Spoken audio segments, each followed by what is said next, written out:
Welcome to Topic 502, Planning with Ecosystem Functions in Mind, developed within the EPD-Net project.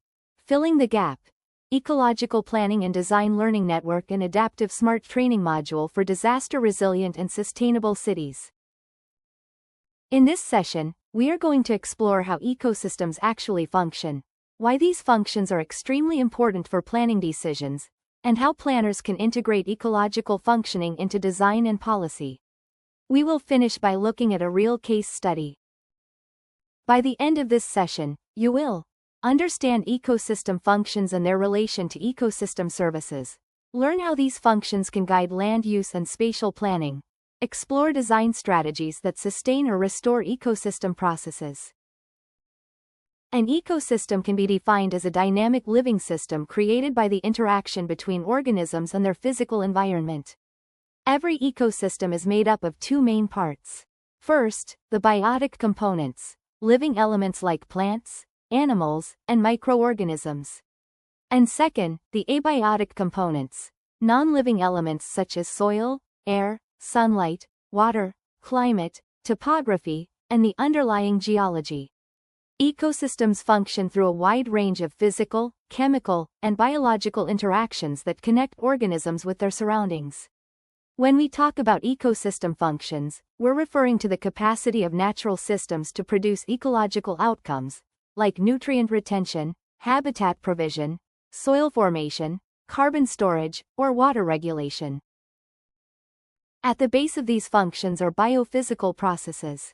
These are the measurable, mechanistic processes that take place within ecosystems, and ecosystem functions emerge from their combined operation. Some of the key biophysical processes include decomposition, primary production, nutrient cycling, for example, how nitrogen or phosphorus move through the system, energy flows, such as photosynthesis converting sunlight into plant biomass, and the hydrological cycle, including processes like evapotranspiration and water movement. Together, these processes shape the dynamic condition of an ecosystem and determine its ability to support life and provide essential ecological functions. The relationship between ecosystem functions and ecosystem services is both hierarchical and causal. Ecosystem functions, and the ecological processes that support them, are the fundamental mechanisms through which nature operates. These mechanisms generate outputs that become ecosystem services only when they provide a direct benefit to human well-being. In other words, ecosystem services are defined from a human perspective. They represent the benefits we receive. Ecosystem functions, however, describe the internal workings of nature itself, how energy flows, how nutrients cycle, how habitats develop, and how species interact. A function becomes a service only when it leads to an outcome that humans use or value. Take air quality as an example. The ecological process of filtering airborne pollutants is a regulating function. When this process reduces harmful particles and improves the air we breathe, it becomes an air filtration service, delivering a direct human benefit. Biodiversity plays a central role in this relationship. The variety of plants, animals, and microorganisms forms the foundation for all ecological functions. Biodiversity shapes the composition, structure, and overall functioning of ecosystems, and without it, the flow of services simply cannot be sustained. Understanding the link between functions and services is essential, not only because it underpins human well-being and survival, but also because it provides a scientific basis for spatial planning and for building ecological and social resilience. When planning decisions are informed by how ecosystems function, we can better protect the processes that support life and ensure the continued flow of benefits to society. Ecosystem functioning is shaped by a number of underlying drivers. The first driver is resource availability. Ecosystems depend on energy, nutrients, water, and carbon. When any of these resources become limited, ecosystems exhibit functional responses, such as intensified competition among organisms. The second driver is the set of ambient environmental conditions. Temperature, salinity, geomorphology, and other physical factors determine how resources are distributed and how ecological processes operate. For example, temperature directly regulates the speed of biochemical reactions. A third key driver is the disturbance regime. Events such as fire, flooding, or landslides periodically disrupt existing structures or create new opportunities by releasing resources or opening ecological niches. Fourth, biotic interactions play a central role. Competition, predation, mutualism, and ecosystem engineering activities influence both ecosystem structure and function. Many organisms also act as mobile links, moving between ecosystems and facilitating the transfer of matter, energy, or nutrients. Finally, human activity is now one of the most pervasive drivers of ecosystem functioning. Through land cover change, pollution, resource extraction, and a wide range of direct and indirect impacts, human actions modify ecological structures and processes at global scales. Together, these drivers shape how ecosystems operate, how resilient they are, and how they respond to environmental change. Ecosystem functions, basically the physical, biological and ecological processes that keep nature running, are essential for smart, resilient land use planning.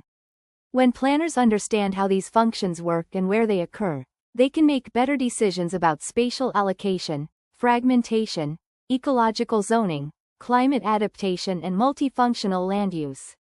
Ecosystem functions help planners decide where to develop, what to protect, and how to manage land. They show ecological capacity. If a forest captures carbon well or a wetland filters water efficiently, that tells us these areas have high functional value and deserve protection. They reveal vulnerable places. Some ecosystems provide major benefits but are still zoned for development. Without understanding their functions, we risk losing areas that support flood control, soil stability, or climate regulation. They guide where development should, and should not, go. Mapping things like soil infiltration, vegetation cover, habitat quality, or hydrological flow helps planners allocate land in a way that maintains ecological integrity. They support risk reduction.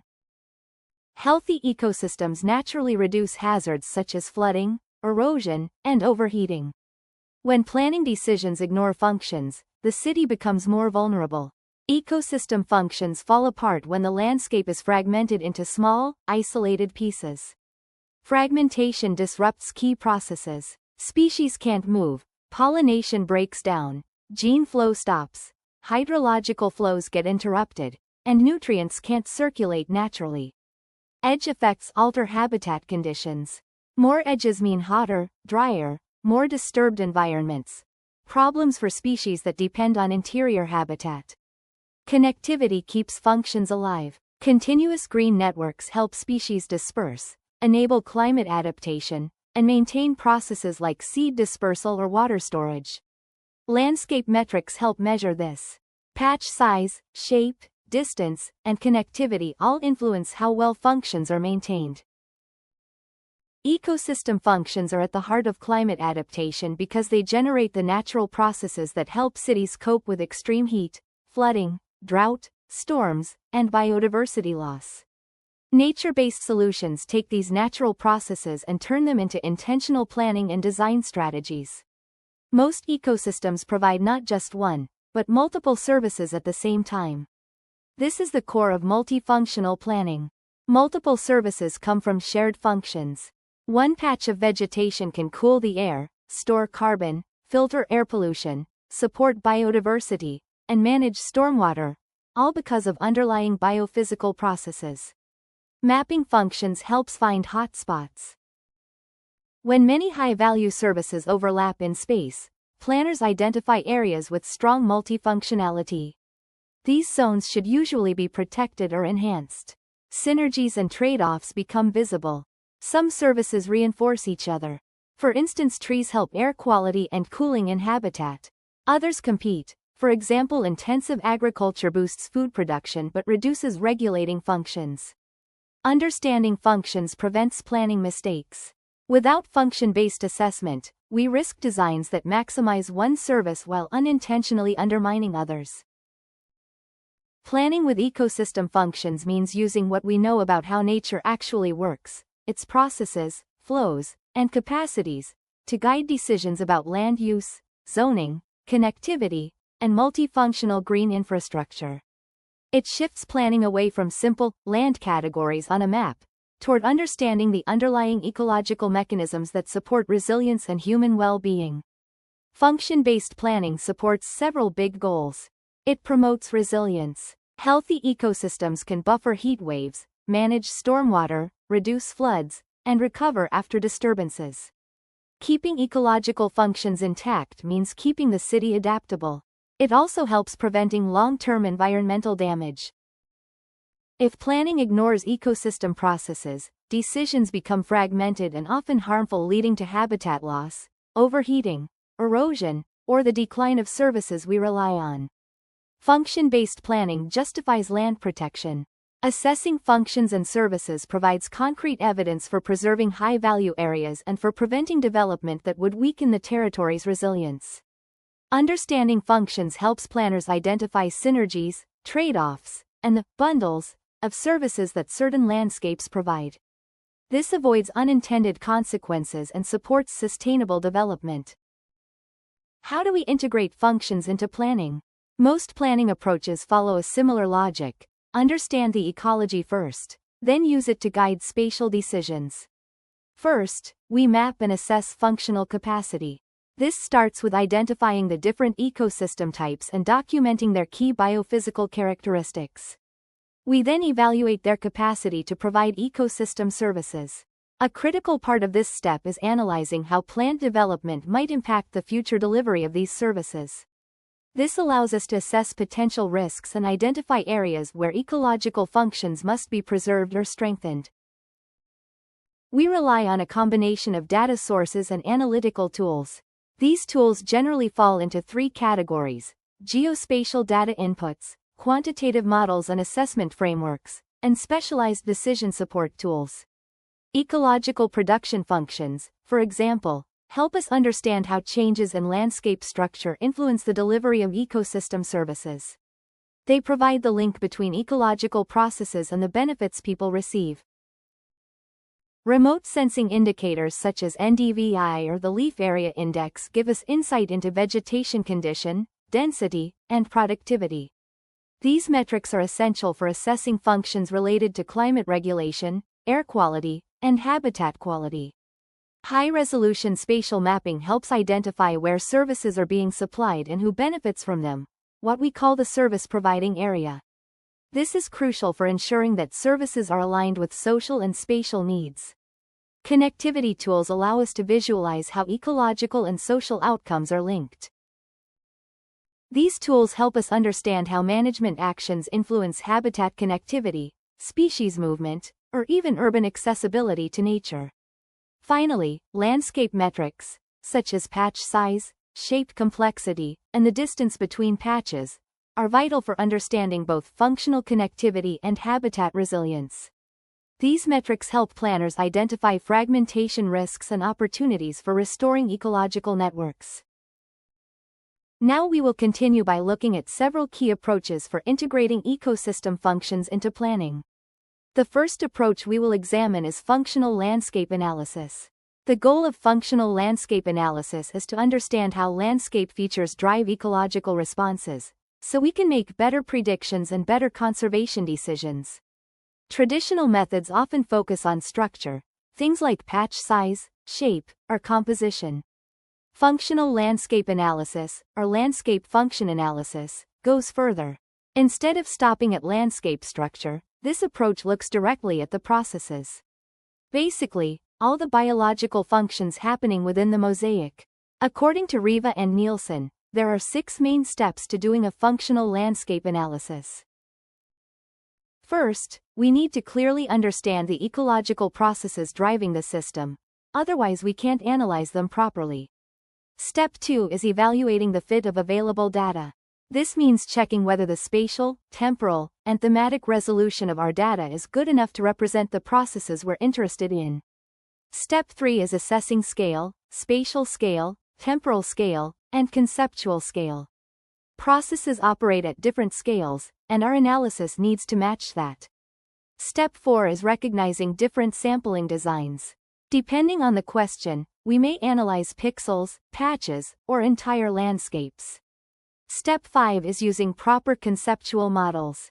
In other words, choosing models that really capture the ecological processes, instead of simply describing patterns. And step 6 is measuring meaningful raster characteristics. We need to pick landscape attributes that truly relate to the ecological process we're studying, not just metrics that are easy to calculate. Now we turn to the concept of urban metabolism, one of the key frameworks for understanding how cities consume resources, circulate materials, and generate environmental impacts. The idea has deep historical roots. Karl Marx first used the term metabolism to describe the dynamic exchanges between society and nature, exchanges that flow through human activity. Later, in 1965, Abel Wallman reintroduced the concept for the engineering community. He created a model of a hypothetical city to measure all material inputs and outputs, and that work laid the foundation for modern urban metabolism studies. Today, urban metabolism is typically measured through two main approaches. The first and most widely applied method is mass balance accounting, coming from industrial ecology. This includes material flow analysis and life cycle assessment. It follows the basic rule that mass entering a system must equal mass leaving the system, plus whatever is stored. Through this approach, we track all major resource flows: food, water, raw materials, and energy, usually in kilograms, tons, or joules. We then analyze how these inputs accumulate, transform, or leave the urban system as waste, emissions, or exports. The second approach is emergy analysis, based on Odom's framework. Instead of measuring materials directly, emergy converts everything into equivalent solar energy units, solar energy joules, highlighting the dependence of urban systems on solar-driven ecological processes. Because of its complexity and high data requirements, this method is less commonly used. Urban metabolism also aligns closely with the concept of ecosystem services.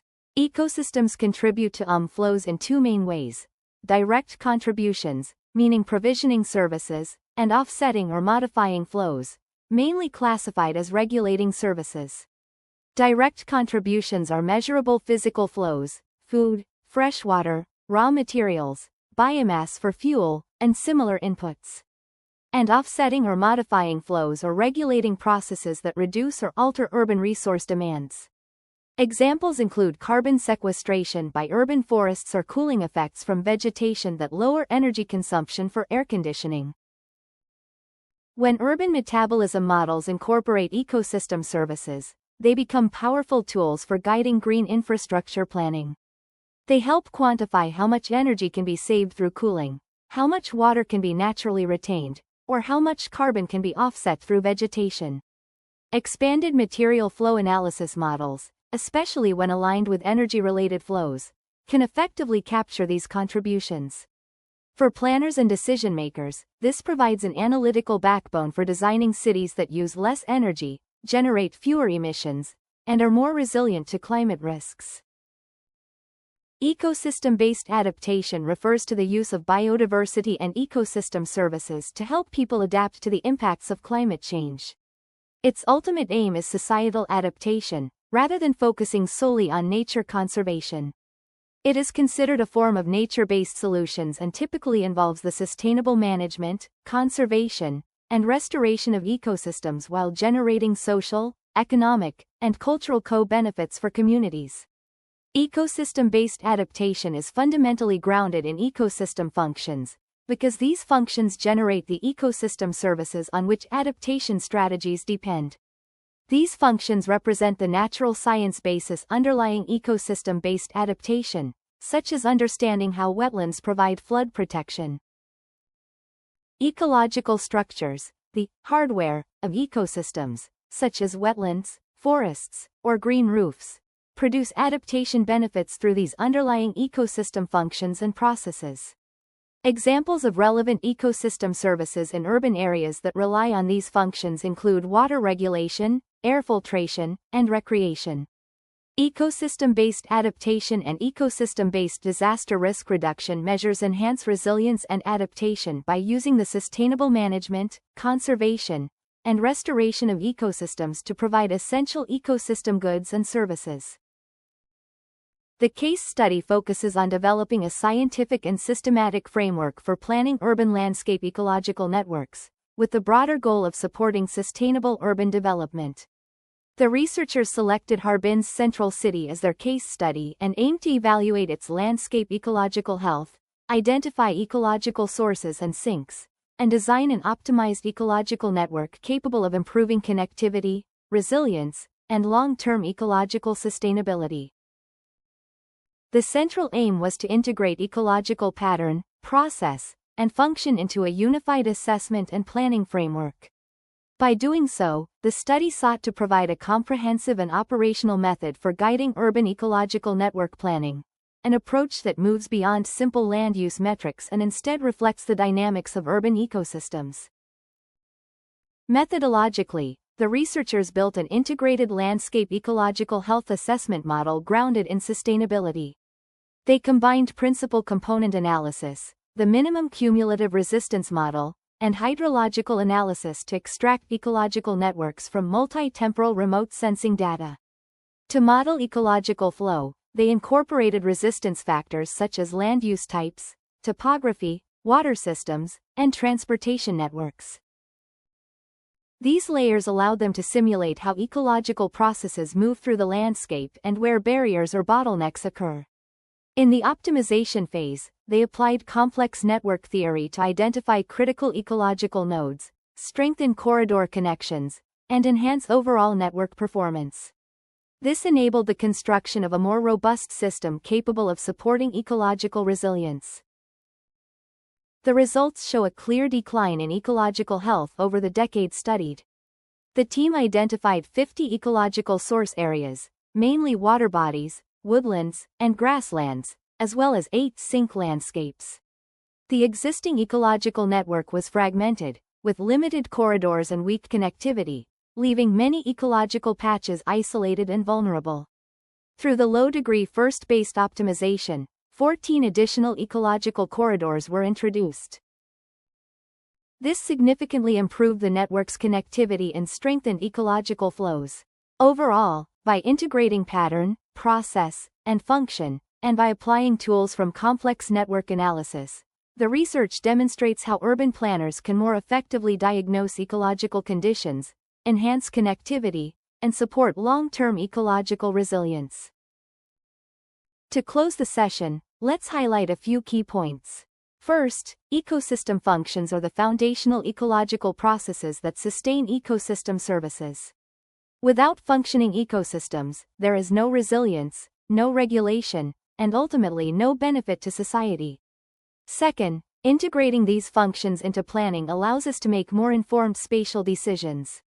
When we map ecological capacity, connectivity, and vulnerability, we can guide development in ways that protect essential processes rather than degrade them. Third, modern tools give us the ability to quantify these processes and evaluate trade-offs transparently. Fourth, nature-based and ecosystem-based approaches play a critical role in climate adaptation by reducing risks and providing multiple social, ecological, and economic co-benefits. And finally, methods such as functional landscape analysis help us understand how landscape patterns generate processes, which in turn supports better design and management interventions.